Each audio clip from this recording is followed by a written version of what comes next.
altitude of the first stage. I think you mentioned 150 miles, but I wasn't sure if that's as high as it will go. And then I had a question for Mike.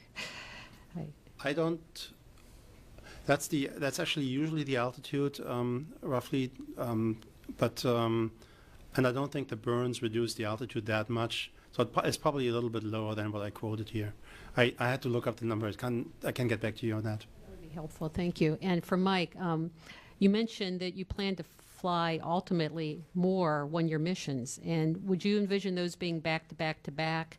How many more over how many do you envision? And do you have a stampede of astronauts who are willing to go up there for a solid year? Oh, that's a loaded question, so I'll stay away from the stampede of astronauts. But the answer to the question is from a U.S. Life sciences perspective. They have come to us and said they thought it would be beneficial to have 12 one-year subjects. We have been talking to our partners about when the next one could occur, but we haven't agreed on that yet. So by definition, because of where we are in the cycle of selecting crews, certainly the next flight after Scott and Mikhail return home won't be one of those. It may very well wait all the way until we get to the commercial crew vehicle where we have more seats that we could dedicate to it. But we're trying to decide that very question now. But as a community, even outside the U.S., the life sciences folks across the partnership agree that more subjects would be good.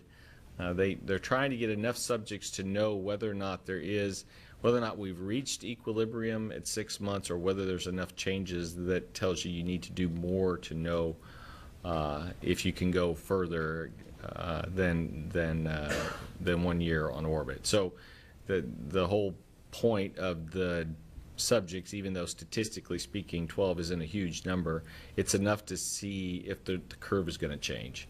And if you can figure out the curve's going to change, or whether or not you've kind of stabilized, then you'll feel good about decisions you make in the future for how many months you can fly based on the evidence from station.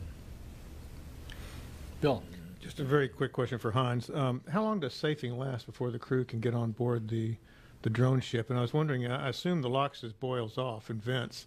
I wasn't sure about the RP-1. Is that whatever residual amounts there, does it just stay in the tank? It stays in the tank, yeah. It's like any other airplane, basically. In that, it's at the order of maybe 1 or 2 hours.